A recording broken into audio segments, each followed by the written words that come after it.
Ryan's back doing his own 30-day challenge, but why is he doing that? Because he's been wholesaling for 5 years. Why are you doing this, Ryan?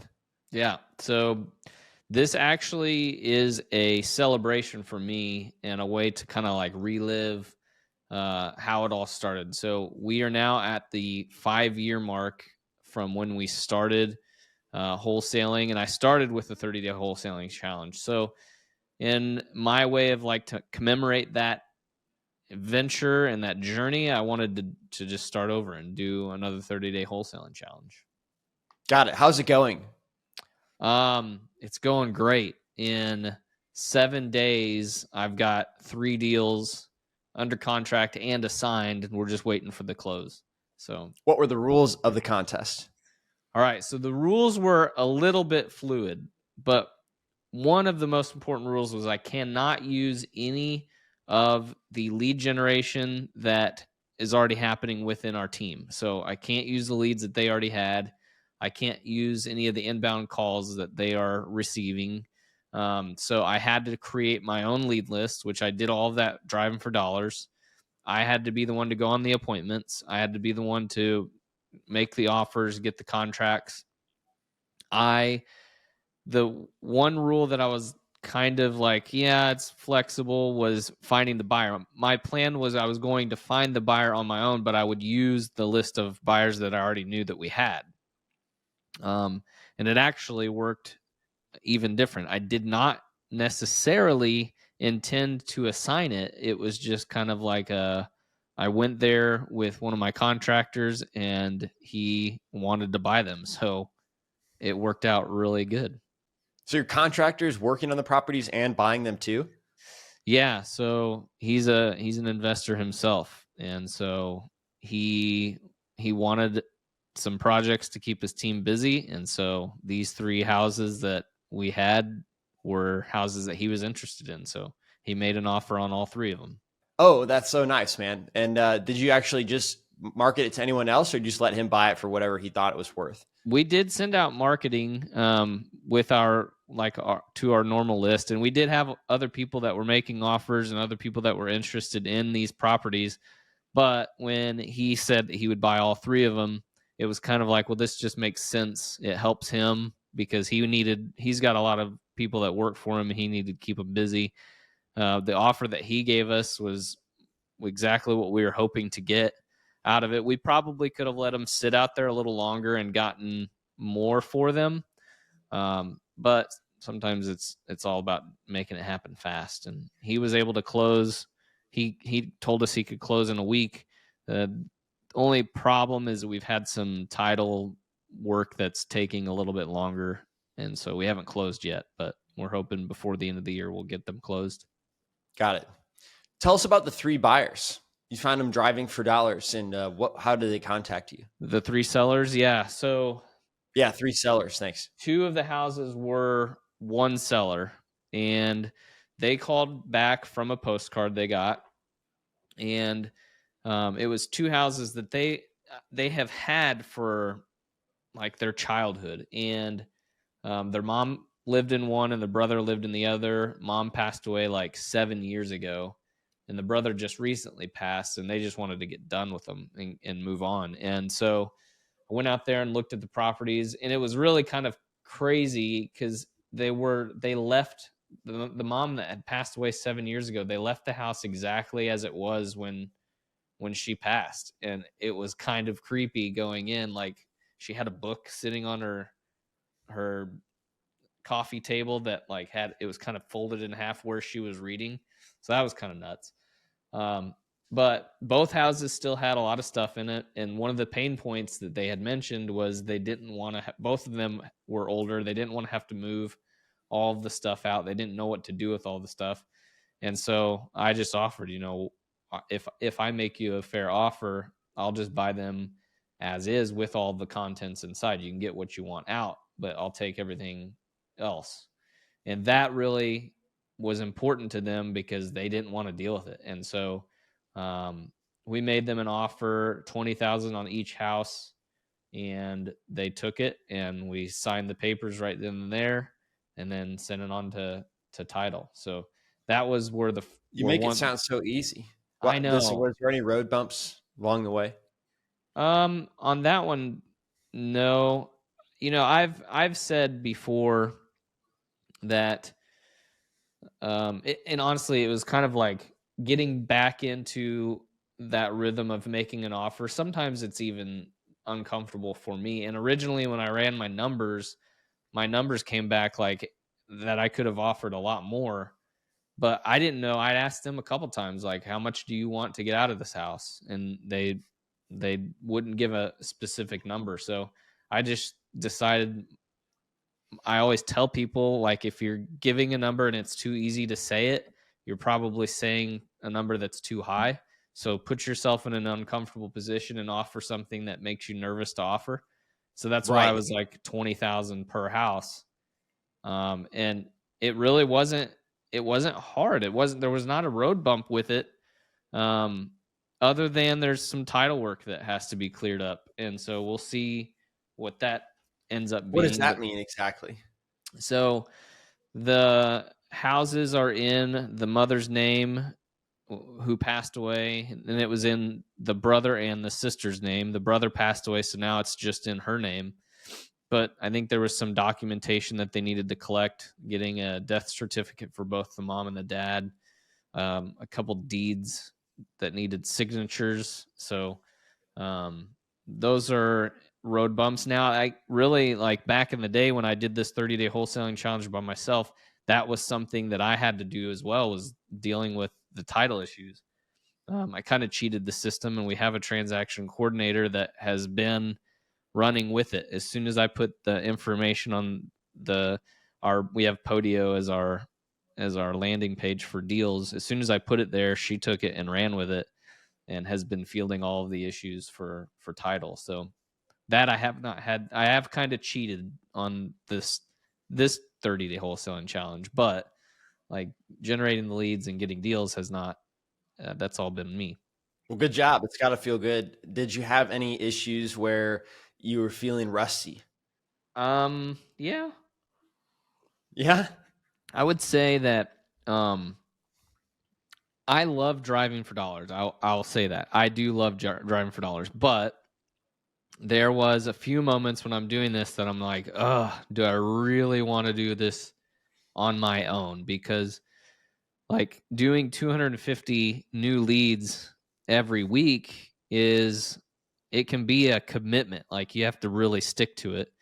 Um, but as I started going through it and I started doing it, I realized that I do, in fact, enjoy that part of the job. And I even told Clint, I'm like, you know what? I think I might pick up some of this stuff on my own again, just to keep fluidity on our team and keeping deal flow coming in. I might just add this as part of my monthly routine. It took me, I think I'd get about maybe 100 over the course of 2 or 3 hours.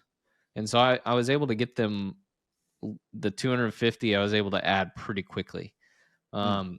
But something I did, you asked about how did the leads come in. The second, so first two houses were one seller. The other one, um, when I was driving, I was interested because I'd done other houses on the street. So I was specifically interested in this house, and I decided I was going to cold call it while I was sitting in front of it. So I looked it up, and the number, it wasn't a local number, but I called it and he answered. And I just explained who I was. I said I was doing some real estate on that block already, and I was specifically interested in that house and wondered if he wanted to sell it. And he's like, "Yeah, it was my grandpa's house. He passed away. It got passed down to my dad. My dad passed away, and so it's mine now. And I live in Indianapolis, and I don't want to do anything with it." And it was pretty distressed. There was a roof leak that got pretty bad, but the bones of the house were pretty solid. And I asked him, I said, "Do you have an asking price?" He's like, I have no idea. I just want to get it off my plate." And so I offered him $25,000, and he said, "Send me the contract." So that it was that easy. It really did feel like unfair how easy it was, but I'm still doing the 30-day challenge. And since I got those three, I do have more like appointments to go on, but I haven't found one as easy as those three.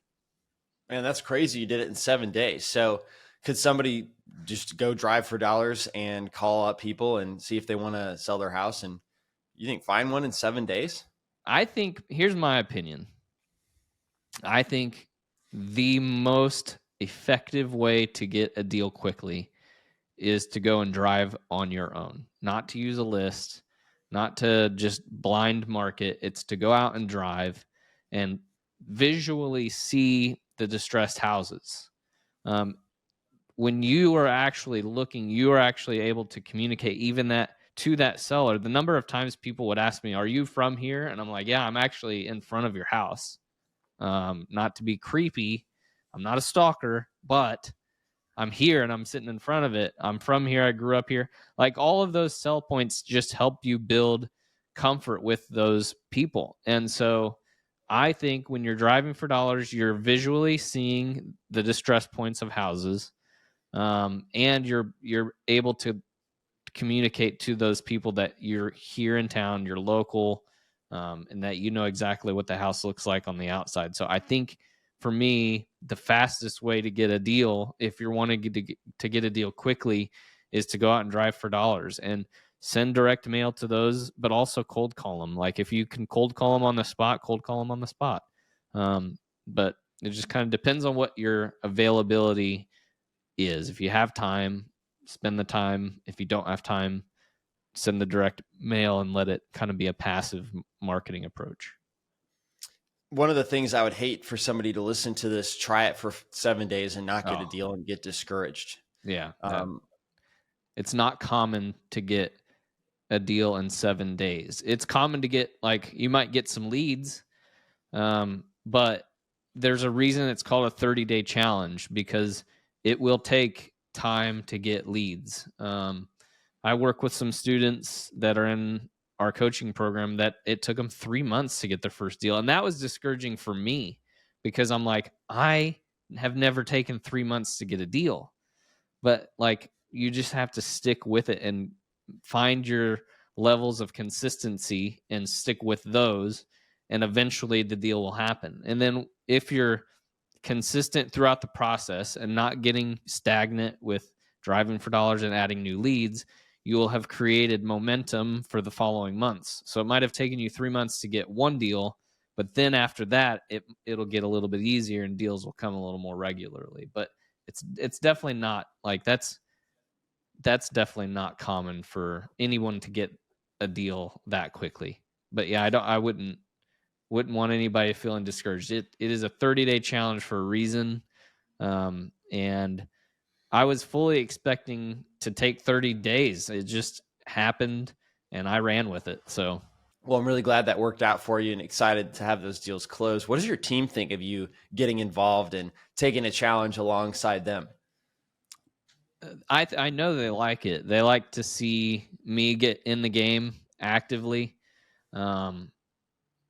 They, I would say, maybe feel a little competitive, like, oh, Ryan went out and got 3 deals. And so it kind of gives them a little bit of a nudge to push a little harder to try to get some deals. But I think it's something that they enjoy, seeing me being an active participant in the business. It's not something that I can always do, but I have fun doing it, and it's hard to resist, but also, like, trying to respect myself and my time and my personal goals all in the same hand are important. So interesting.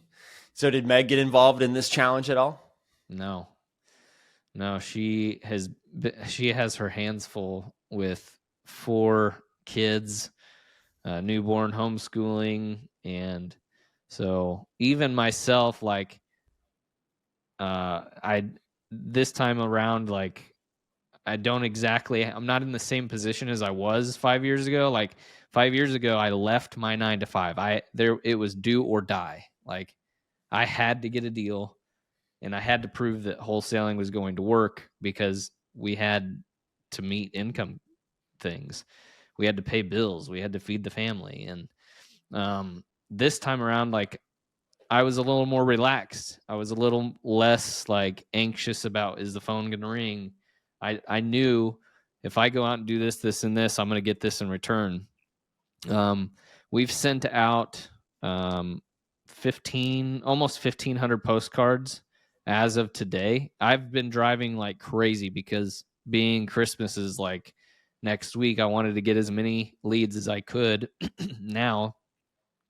So I got as much driving for dollars as I could. I sent all the postcards, and we've had like 25 call-ins. We've gone on like 11 appointments. So, and then today I got 2 more appointments scheduled for tomorrow. So we're utilizing just what I've been able to do, and the marketing on this 30-day challenge has given us as a company a boost going into the new year. Man, I'm so glad to hear that. Yeah, it's well, what fun. would you like to leave people with who are thinking about doing this and taking a challenge? January is a popular time for people to hit their goals hard. Yeah, I'd say do it in January.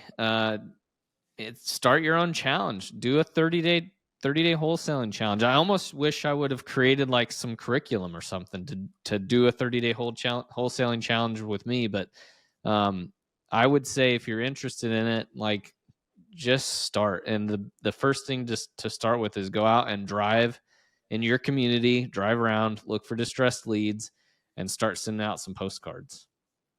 Well, we have a cold calling challenge coming up on January 7th. So not necessarily driving for dollars, but you guys can check that out at dealmachine.com/cold-calling-challenge. We didn't think through that URL, but it is something you can Google as well and land on that page. So DealMachine Cold Calling Challenge, and we got you guys on January 7th. Thanks for listening to the DealMachine Real Estate Investing Podcast. Please leave us a review and follow along wherever you're listening to your podcast.